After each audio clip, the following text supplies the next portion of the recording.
philosopher Thomas Carlyle called the study of economics the dismal science. But that was before they invented shopping sprees. In fact, a great deal of the entire global economy relies on Americans emptying their wallets. So you can't understand the American economy without understanding the consumer. I mean, it makes up close to 70% of GDP. It could be clothes, it could be food, groceries, restaurant meals, airplane tickets. It's really any kind of good or service that Americans buy. If you look at some of the traditional indicators, the American consumer is still holding up, right? People are still spending at a healthy pace. But if you look under the surface, things aren't looking as great anymore. I just honestly don't know how people are making it. This is ridiculous. It's the current economy we living in. The prices of goods, the prices of food, they're never going down again. Is the American consumer tapped out? It's really complicated. To understand where we are today, we need to go back to what feels like 100 years ago. There was, March 2020, the global economy sort of shut down. Governments responded. They pumped a bunch of money into the economy. Nobody was traveling. People were barely eating out. At the same time, a lot of people who were able to work from home, they didn't lose their jobs. Sort of they continued to earn money, but were just spending less. People's bank accounts really got bigger and bigger. And once COVID-19 restrictions started to ease, the world returned to normal, consumers, went on a splurge.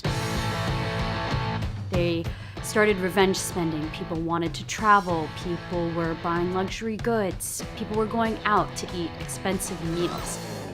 But this too shall pass, and the all-American shopping spree is no exception. The pandemic savings are largely gone, so that cushion that consumers had for a long time is no longer there. Credit challenges have intensified. Our borrower is struggling with high inflation. Wider concerns about inflation. Why did we have this inflation? Inflation has for sure been the biggest economic story of the past few years. By 2022, inflation hit 9.1%, a high not seen since 1981. If you have to go take a trip, that flight is more expensive. The hotel prices are up. The grocery bill is expensive. Your car payments are expensive. Your housing payments are expensive. So inflation has really taken its toll. And even though inflation has started receding recently, that doesn't mean prices are falling. That only means prices are rising less fast. So for consumers, that means that they're having to make choices. Businesses are now reacting to some of the tough choices consumers have to make. If McDonald's starts to see a sales slowdown, that's an indicator that people are saying, you know what, I'm going to make lunch at home today. As a way to draw back customers, they've started to offer value deals. Americans are stretched thin, and if they can eat out, they're looking for a cheaper option. McDonald's and Starbucks are talking about a more price-sensitive customer. That is the kind of thing that starts to become maybe a canary in the coal mine. Speaking of canaries in coal mines, let's talk about debt. Right now, all told, Americans are holding on to more than $17 trillion of debt. And we're finally starting to see Americans fall behind on mortgages, personal loans, auto loans, student debt, and credit card debt. And of course, with interest rates high, people are paying a lot on those credit card balances. So if you're sort of buried under credit card debt, that is going to impact your ability to spend out in the economy. But wait, there's more. More debt, that is. You know how the universe has dark matter? Well, the American economy has kind of its own version of that, called phantom debt.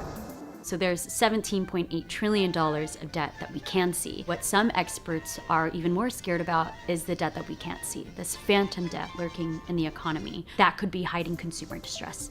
The concept of phantom debt is centered around the buy now, pay later services that have been popping up on all of our online purchases lately. Buy now, pay later is sort of part of the fintech world. It's sort of a new spin on an old idea. If you think about layaway, you can buy this product now. Instead of paying the $100 now, you can pay in 4 installments. Buy now, pay later services have become ubiquitous, and we've started seeing people use buy now, pay later options for groceries to get by and put food on the table. One of the challenges with buy now, pay later is that there's a bit of an opaqueness to it. It's a total black box. They don't report to credit bureaus in the way that, credit cards have to. It's an unknown, which, obviously economists don't like. Actually, let me just check my notes really quick. I think I had some stats here.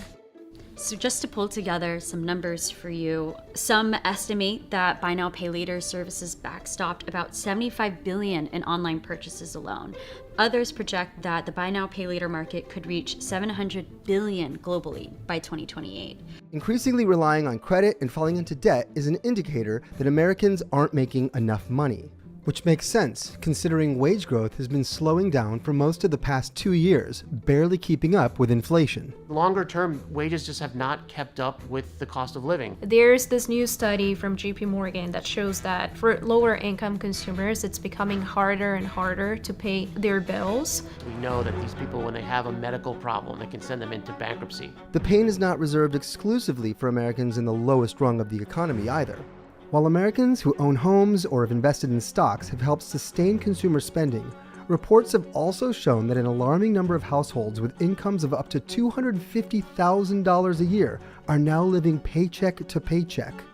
The idea in the US was always that if you worked hard, went to college, you were going to do better than your parents, right? That was sort of the story of the post-World War II era with the baby boomers. And I think that the lifestyle that people think that they're entitled to has gotten more expensive. And I think that does create a lot of pessimism about the economy.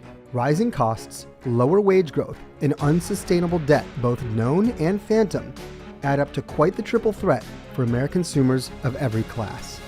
Amid all that doom and gloom, you may be wondering if there's a silver lining. There is one. The Federal Reserve started cutting interest rates in September after leaving them at a 2-decade high for more than a year. There is hope that lower interest rates will be good for regular people. So far, a lot of experts think that the Federal Reserve will be able to nail a soft landing, but there is still some pain and there will be more pain to come.